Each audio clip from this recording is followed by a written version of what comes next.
Rock on, Om Shanti Om और कई अपनी फिल्मों में बेहतरीन एक्टिंग के बाद अब अर्जुन रामपाल तैयार हैं आपको कहीं और बुलाने के लिए।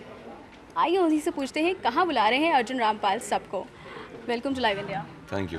पहला वेंचर है ये, जी तो ये इसका ख्याल कैसे आया? जी, मैं खुद काफ़ी फूडी आदमी हूँ। मुझे खाना बहुत पसंद है अच्छा खाना, अच्छे जगह जाके पार्टी करना, जहाँ आप आराम से बैठ सकते हैं, लोग आप को ज़्यादा डिस्टर्ब ना करें। वो सब ख्याल रखते हुए मैं हमेशा चाहता था कि कहीं ना कहीं एक चांस मिल जाए अगर मैं खुद का रेस्टोरेंट या क्लब ओन कर पाऊँ। और एडी सिंह जो ऑलिव के हैं उनके साथ मुलाकात हुई। उनके पास उन्होंने ये टेंडर जीता था सम्राट होटल में। तो उन्होंने बोला देखिए जो कॉन्सेप्ट है आपका उसके लिए मेरे पास एक जगह है। तो ये जगह जब मैंने आके देखी तो आई इमीजिएटली न्यू यस, क्योंकि एक आउटडोर भी है इंडोर भी है। तो आउटडोर एक रेस्टोरेंट हो सकता है, indoor could be like a members lounge bar, cum restaurant. तो that is the concept we wanted to develop, और वही कॉन्सेप्ट डेवलप करते हुए वी मेड लैब। तो लैप ये नाम कहाँ से सूझा? और मुझे एडी ने बताया कि ये अर्जुन का ही दिया हुआ नाम है। हाँ, क्योंकि देखिए जब आप पैदा होते हैं तो आप की शुरुआत होती है आपके माँ के लैप में okay, you sitting there and you feel safe and you feel secure and you are happy. तो जब आप के बच्चे होते हैं आप उन्हें गोद में लेते हो। तो मैं वही चाहता था कि एक जो फीलिंग जो हमारी होनी चाहिए वो ऐसी होनी चाहिए कि आप किसी के गोद में बैठे हो and you are feeling really comfortable, you are safe, you are secure and you are enjoying everything that is happening around you. आपने इसको स्पेसिफिकली मेंबर्स के लिए रखा है, तो व्हाई मेंबर्स? देखिए क्या होता है कि अगर आप मेंबर्स के लिए ना रखें तो ज़्यादा कमर्शियल हो जाता है जगह, और कंट्रोल जो है, जो एक क्वालिटी कंट्रोल है, वो काइंड ऑफ मिस हो जाती है। जब आप मेंबरशिप करते हो, हम नहीं कह रहे हैं कि हम बहुत महंगी मेंबरशिप रख रहे हैं या कुछ नहीं, सिर्फ सिलेक्टेड पीपल, एक इनविटेशन जाएगा, people can become members through invitation. लेकिन जब आप मेंबर बनते हैं तो आपको लगता है कि ये मेरी जगह है पहले, सबसे पहले, और and you feel a sense of ownership and you expect service like that. तो it's more difficult actually to make a members only place, but you can keep it safe, you can keep it secure. मुझे तो बहुत बुरा लगता है जब लड़कियों के साथ छेड़छाड़ होती है या वो सेफ़ नहीं फील करते, महसूस करते एक जगह में या एक क्लब में, या फिर कोई सेलिब्रिटीज़ चले जाते हैं और 10 लोग मोबाइल फ़ोन लेके उनके चेहरे के सामने फ़ोटो लेते रहते हैं। तो आप खाना खा रहे हो और सडनली आपका किसी ने फ़ोटो ले लिया जो फेसबुक पे चले गया या ट्विटर पे चले गया, और इंटरनेट फैला देती है ये सब चीज़ें। We don't want that. We want a place where you really are comfortable. You can come, you can enjoy, you can feel safe, secure, and there's going to be it's going to be tension free. ये एक जहाँ बैठे हैं, this is Rohit Bal's thing. मेरा बहुत ही अलग किस्म का टेबल है। Gauri Khan's is more elegant, sophisticated. She wanted chess, old chess, to be made into and encrusted with crystals. And she made a beautiful table. फिर तरुण तैलियानी का है, उन्होंने सीलिंग के मोटिव्स लेते हुए फिश स्केल्स बनाए हैं अपने टेबल पे, क्योंकि these also scales on the ceiling, reason use that. तो सभी ने बहुत ही क्रिएटिवली यूज़ किया है everything, and I have used elements of lab very very nicely. Arjun, last में ज़रूर पूछना चाहेंगे, अर्जुन की आने वाली फिल्म्स के बारे में ज़रूर जानना चाहेंगे। अभी अगले हफ्ते फॉक्स है विच इज़ नाइस थ्रिलर, उसके बाद राजनीति है, और फिर धर्मा फिल्म्स के साथ एक फिल्म कर रहा हूँ which I start shooting for in November, and Housefull की शूटिंग अभी कंप्लीट की है। राजनीति के लिए, अर्जुन रामपाल के लिए सभी बहुत एक्साइटेड हैं। अर्जुन रामपाल कितने एक्साइटेड हैं राजनीति के लिए? मैं बहुत एक्साइटेड हूँ, बहुत ही अलग किस्म का किरदार है उसमें। मैं एक नेता का रोल कर रहा हूँ, तो तो या it's gonna be fun. Thank you so much. तो ये थे अर्जुन रामपाल जो कि बहुत ही खुश हैं अपना नया वेंचर, अपना नया बार खोल के लैब। कैमरामैन अशोक के साथ चारू सरस्वती, लाइव इंडिया, दिल्ली। इनकी अदाकारी की दुनिया कायल है। जब भी ये किसी फिल्म में एंट्री करते हैं तो लोग अपनी सीट से नहीं उठ पाते, और अब ये फिल्मों के साथ साथ रोडीज में दिखने जा रहे हैं। जी हाँ, हम बात कर रहे हैं इरफान खान की। Welcome to Live India. नमस्ते, थैंक यू सो मच, इतना अच्छा आपने इंट्रोडक्शन दिया मेरा। इरफान, फिल्मों के बाद अब आप रोडीज़ करने जा रहे हैं और इसका ख्याल कैसे आया? नहीं, इन लोगों ने मुझे बताया कि आप रोडीज़ का हिस्सा बनना चाहेंगे। मैंने कहा बिल्कुल बनना चाहूँगा क्योंकि रोडीज़ मुझे पसंद है। एक इसका उसकी वजह ये है कि उसमें एक्शन है, उसमें एडवेंचर है, उसमें जर्नी है, उसमें ट्रैवल है और पर्सनली मुझे ये चीज़ें बहुत पसंद हैं। एडवेंचर, जर्नी बहुत पसंद है। सो ये मौका मिला हमें आने का और इसमें हमारा एक पर्टिकुलर रोल है जो हमें अदा करना है, तो इसलिए हम इसमें आए हैं। अब आप ट्विस्ट और टर्न आने वाले हैं, सबके लिए एक धड़कन बढ़ जाने वाली है रोडीज़ में जब इरफान खान आएँगे। हम इसीलिए इस प्रोग्राम के अंदर हैं कि लोगों की धड़कनें बढ़ाएँ, ऑडियंस की भी बढ़ाएँ और ख़ास तौर से रोडीज़ की सबसे ज़्यादा बढ़ाएँ।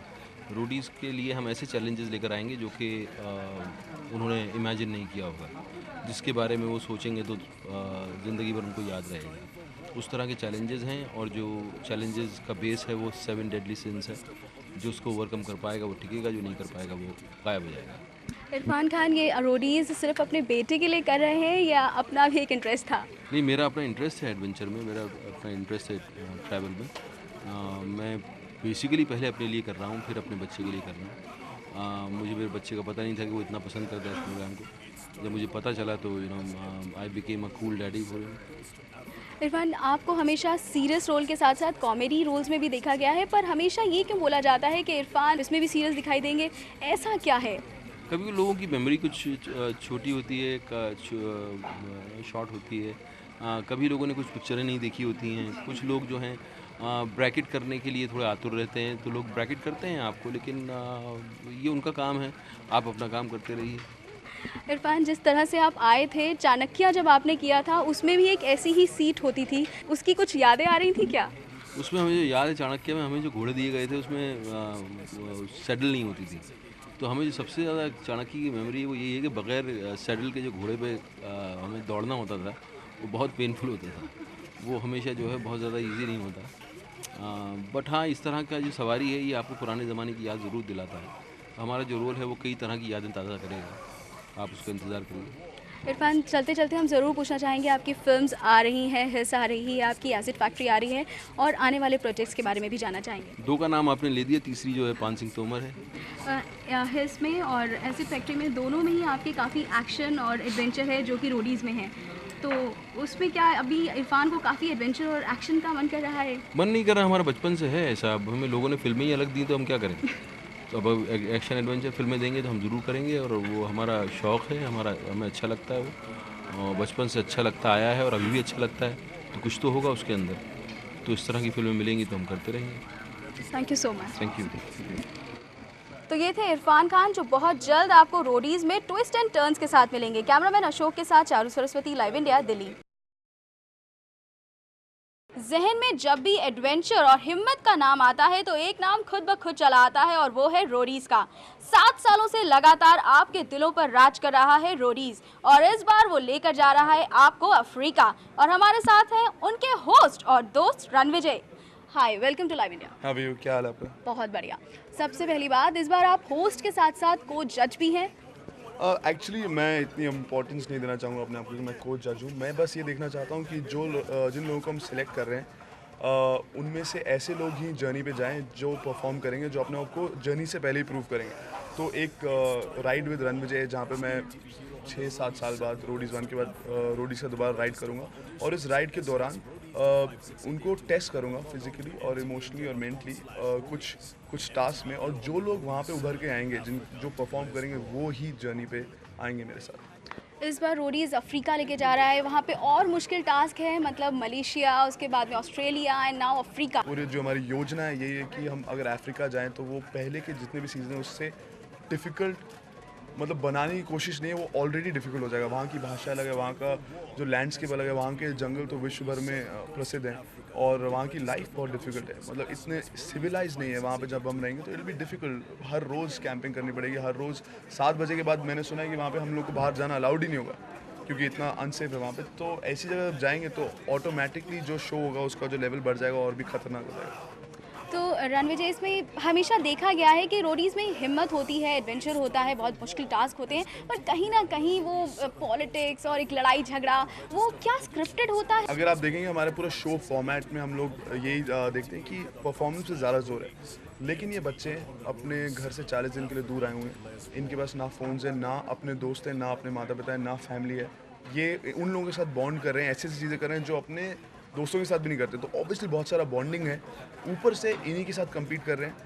तो जाहिर सी बात है कि कहीं ना कहीं एक सर्वाइवल इंस्टिंक्ट आ जाता है, कुछ ज़्यादा स्ट्रॉन्ग बॉन्ड्स होते हैं, तो वो ठीक है, वो उनकी आपस की बात है और वो उन पे निर्भर करता है जो भी कंटेस्टेंट्स हैं। हमारी तरफ से हम परफॉर्मेंस बेस्ड टास्क बनाते हैं, एक जर्नी बनाते हैं जहाँ पे उनके लिए मुश्किल होगा, जहाँ पे उनको अपने आप को प्रूव करना होगा। उसके बाद क्या होता है, हर सीज़न में अलग हुआ है क्योंकि हमारे पास कोई स्क्रिप्ट नहीं है, हम कंट्रोल नहीं कर सकते। जो उनके रिएक्शंस होंगे, जिस सिचुएशन में वो डाले जाएंगे, कैसे रिएक्ट करेंगे, वो उन पे निर्भर करता है। तो लेकिन अभी थोड़े दिन पहले पलक का जो, तो उन्होंने बोला कि ये सब कुछ स्क्रिप्टेड होता है, मैं अब्यूज़ नहीं करती थी, मुझे बोला गया था कि मुझे ऐसा बनना है, तो क्या वो सच था? देखिए, अगर किसी को ऐसा बोला जाए फर्स्ट ऑफ ऑल और वैसे करें, वो उनके लिए वैसे ही ठीक नहीं है। अभी वो अपने इमेज बचाने की कोशिश कर रही है, पता नहीं क्या करें। लेकिन हमारे पिछले 7 साल में कुछ 90 रोडीज़ बन चुके हैं और उनमें से सिर्फ पलक ही एक है जो ऐसा कह रही हैं।